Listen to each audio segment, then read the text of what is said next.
कोयलांचल में एक बार फिर सिंह मेंशन और महतो मेंशन आमने सामने आ गए हैं। सिंह मेंशन यानी धनबाद के बाहुबली मेयर संजीव सिंह और महतो मेंशन यानी सांसद ढुल्लू महतो के बीच विवाद काफी बढ़ गया है। इससे धनबाद के राजनीतिक गलियारे की हवा काफी गर्म है। गर्मी की इस आंच में रेलवे ने भी घी डालने का काम किया है। बीते दिनों एक ट्रेन के उद्घाटन समारोह के लिए रेलवे की ओर से मेयर संजीव सिंह को भी आमंत्रण भेजा गया था, परंतु बाद में रेलवे ने सॉरी कहते हुए आमंत्रण वापस ले लिया। बताया जा रहा है कि रेलवे ने स्थानीय सांसद ढुल्लू महतो के दबाव में यह आमंत्रण वापस लिया, क्योंकि महतो कार्यक्रम के मुख्य अतिथि थे। इसके बाद से यह विवाद और गहरा गया है। धनबाद मुंबई साप्ताहिक एक्सप्रेस के उद्घाटन समारोह में धनबाद मेयर संजीव सिंह का आमंत्रण रद्द करने के बाद उपजे विवाद ने अब तूल पकड़ लिया है। मामला बढ़ने पर धनबाद रेल मंडल के अधिकारियों ने खुद मेयर संजीव सिंह के आवास पहुंचकर खेद व्यक्त किया और इसे प्रशासनिक चूक बताया। दरअसल धनबाद में मेयर और सांसद के बीच नगर निगम चुनाव से शुरू हुआ विवाद अब सार्वजनिक मंचों तक पहुंच गया है। इसकी बानगी धनबाद एलटीटी नियमित ट्रेन के उद्घाटन समारोह में दिखी।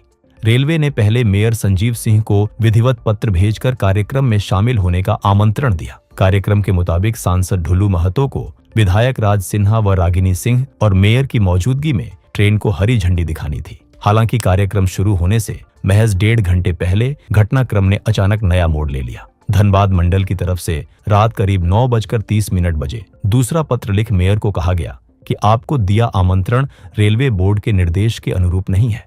स्टेशन पर लगे बैनर को भी आनन फानन में बदल विधायक रागिनी सिंह और संजीव सिंह का नाम हटा दिया गया। इसके बाद सांसद ढुल्लू महतो धनबाद स्टेशन पहुंचे। प्लेटफॉर्म नंबर 8 पर सांसद ने ट्रेन के इंजन पर चढ़कर हरी झंडी दिखाई। उसके बाद ट्रेन रवाना हुई। हालांकि बैनर पर विधायक राज सिन्हा का नाम था, पर वे कार्यक्रम में नहीं दिखे। वहीं रेलवे की मनाही के बाद संजीव सिंह नहीं पहुंचे। बैनर से नाम हटने पर जरिया विधायक रागिनी सिंह भी नहीं पहुंची। इस प्रकरण में मेयर संजीव सिंह ने सांसद का नाम लिए बगैर कहा, एक खास व्यक्ति का बीपी कंट्रोल करने के लिए रेलवे ने मुझे कार्यक्रम में शामिल होने से रोका। बताते चलें कि डीआरएम ने खुद 3 अप्रैल को अपने लेटर पैड से मेयर को आमंत्रण भेजा था। बैनर भी बन गया जिसमें मेयर संजीव सिंह व उनकी विधायक पत्नी रागिनी सिंह का भी नाम था। बैनर बाकायदा स्टेशन के कार्यक्रम स्थल पर लगा भी दिया गया था। कार्यक्रम से एन पहले एसईएम 2 सुनील कुमार के हस्ताक्षर से मेयर संजीव सिंह को एक पत्र भेजा गया, जिसमें प्रोटोकॉल का हवाला देकर कार्यक्रम में नहीं आने को कहा गया। फिर नया बैनर बना जिसमें संजीव व रागिनी सिंह का नाम गायब था। मेयर संजीव सिंह ने मामले में कहा कि 4 दिन पहले मुझे कार्यक्रम में शामिल होने के लिए डीआरएम ने आमंत्रण दिया था। इससे एक खास व्यक्ति का बीपी अचानक बढ़ गया। उनका बीपी कंट्रोल करने के लिए रेलवे ने मुझे समारोह में शामिल होने से रोक दिया। मैं तो पहले से ही उस खास व्यक्ति को बीपी का इलाज कराने के लिए कह रहा हूं, पर मेरी बात पर ध्यान नहीं दिया, इसलिए बीपी कंट्रोल होने के बजाय बढ़ता जा रहा है।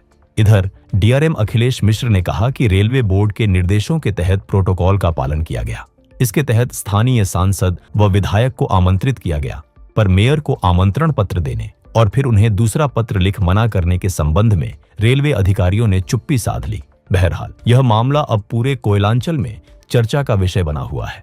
लोगों का कहना है कि यह मामला यहीं पर थमने वाला है। रेलवे ने सुलगती चिंगारी को हवा दे दी है।